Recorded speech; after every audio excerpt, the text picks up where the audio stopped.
नई नई सास बनने जा रही लक्ष्मी को उसके रिश्तेदारों ने अच्छे से समझा दिया था। दीदी देखो, सास बनना आसान नहीं है।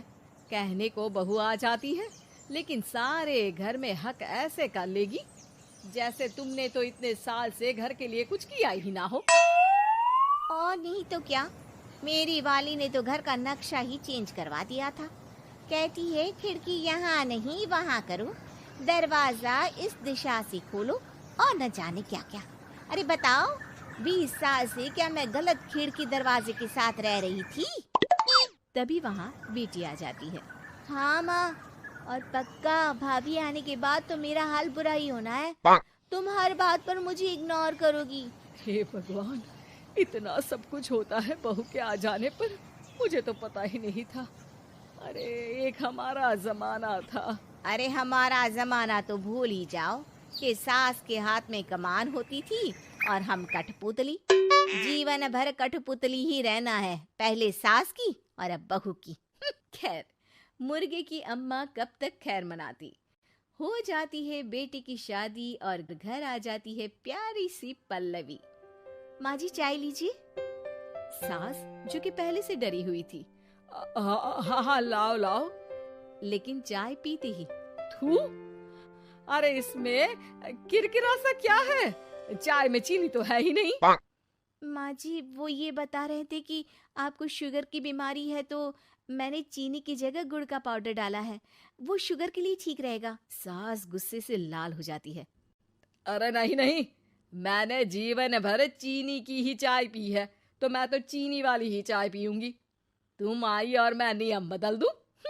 ऐसी सास नहीं हूं मैं, समझी? पल्लवी को समझ में नहीं आता कि सास को हो क्या गया है। अरे माँ जी हुआ क्या है, आप तो भड़क गई। तभी वहाँ ननद आ जाती है। तो आप काम ही ऐसा कर रही हैं ना भाभी? अरे भाई, मैंने क्या किया? शुगर के पेशेंट को चीनी नहीं पीनी चाहिए, तो मैंने चाय में चीनी नहीं डाली। इसमें मुझे तो नहीं लगता कि मैंने कुछ गलत किया। भाभी पहली बात ये कि जबान चलाने की जरूरत नहीं है, क्योंकि हम लोगों को भी बोलना आता है। बाकी आपका क्या मतलब है कि हम लोग माँ का ख्याल नहीं रखते हैं? आपको ही सारी साइंस की नॉलेज है। पल्लवी समझ जाती है कि इन लोगों के दिमाग में बहू को लेकर धारणा गलत ही है, इसलिए वो बिना कुछ बोले वहां से चली जाती है। थोड़े दिनों बाद जब पल्लवी ड्राइंग रूम के पर्दे बदल रही थी, पंछी पन्नू उड़ती फिरूं मस्त गगन में, आज मैं आजाद हूँ दुनिया के चमन में। वाह जी वाह, आजाद होना तो अच्छी बात है, लेकिन हम लोग भी गुलाम नहीं है। ये पर्दे किससे पूछकर बदले जा रहे हैं, जरा बताओगी? अरे सासू माँ, जब से आई हूँ सोच रही थी कि पर्दे ठीक नहीं है। पता है, पर्दे इतने हल्के हैं कि दिन में बाहर से पूरा घर दिखता है, लोग झांकते हुए रास्ते से निकलते हैं। ये मुझे अच्छा नहीं लगता है। अरे वाह जी वाह, 5 साल से तो ये पर्दा लगा है, तब तो लोगों ने झांका नहीं। आज तुम आई हो तो लोग घर में झांकने लग गए, क्यों? अरे भाभी, आपको ये तो नहीं लगता कि आप हीरोइन जैसी दिखती हो, या इतनी सुंदर हो कि लोग आपको झांक झांक कर देखते रहें? मैं भी रहती हूँ इस घर में, लेकिन मजाल है। पल्लवी सर पर हाथ रख लेती है, पर्दे लगाकर पुराने पर्दों को हटा देती है और निकल जाती है। देखा माँ, इसे कहते हैं मनमर्जी। आपने मना किया, फिर भी भाभी ने पर्दे हटा ही दिए। ठीक है बेटा, शुक्र करना पर्दे ही हटाए हैं। अरे कहीं किसी दिन ये हमें ही ना हटा दे।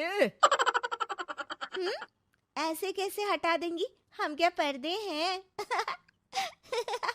दिन बीतते हैं और एक दिन सास और ननद वॉक पर निकली होती है कि पड़ोसन। क्या बात है, आजकल तो आप लोगों की कोई खोज खबर ही नहीं है। तरस गए हम लोग तो। अरे नहीं नहीं, बस घर पर ही रहते हैं पहले जैसे। पहले भी तो इतनी ही खोज खबर थी ना। अरे नहीं नहीं, पहले की बात और थी। और बताओ बेटा, बॉयफ्रेंड से चक्कर चल रहा है कि खत्म हो गया? पहले तो पर्दे से दिख जाता था कैसे तुम सारा दिन टेलीफोन पर लगी रहती थी, कभी शर्माती कभी रोती। अब तो पर्दे भी मोटे लगा लिए तो कुछ ठीक से दिखाई भी नहीं देता। हाँ? नहीं, मतलब कोई ना, होता है इस उम्र में। और बताओ बहन जी, बेचारी बहू से तो पहले रोज तानेबाजी होती थी आपकी, रोज देखती थी कैसे उस पर आप दोनों मिलकर बरसा करती थी। अब ठीक है ना वो? चल बेटा, ये औरत तो पागल हो गई है। अरे पागल नहीं, आदत हो गई थी। जब मन उबा तो आपकी खिड़की से झांक लिया करती थी, अब कुछ दिखाई नहीं देता तो। सास और ननद घर आती हैं, जहाँ बहू पर्दों को बदलने के लिए खड़ी होती है। अरे ये क्या कर रही हो? आपने ही कहा था ना पर्दे बदल देना। अब उस दिन तो उतारे थे, सोचा धो कर लगाऊंगी, आज सूख गए हैं तो लगा देती हूँ। तभी ननद चिल्लाती है, अरे नहीं नहीं भाभी, ठीक है, ये पर्दे रहने दो। वो पर्दे कम, सीसीटीवी ज्यादा थे पड़ोसियों के लिए। समझ में आ गया अब आपको? हाँ हाँ, आ गया। अब जरा चाय तो बना कर ला दे। पल्लवी सास को चाय लाकर जैसे ही देती है, चाय पीकर सास झूमने लगती है और जमीन पर गिर जाती है। हाय रे भाभी, क्या मिलाकर पिला दिया माँ को, वो तो गिर ही गई। तभी बेटा डॉक्टर लेकर आता है। चेकअप के बाद डॉक्टर कहते हैं, ओ माय गॉड, इनका तो शुगर लेवल बहुत बढ़ गया है। क्या ये चीनी खाती है? हाँ डॉक्टर साहब, मैंने कई बार इनको चीनी की चाय और मीठा के लिए मना किया, लेकिन ये मानती ही नहीं। माँ को कुछ होगा तो नहीं ना? वो ठीक तो हो जाएंगी ना? अरे बहू की बात नहीं मानती तो क्या बेटी की भी नहीं मानती है ये?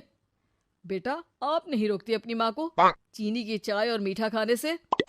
बेटी क्या बोलती, उसे वो दिन याद आ जाते हैं जब उसने भाभी को इस बात के लिए भला बुरा सुनाया था।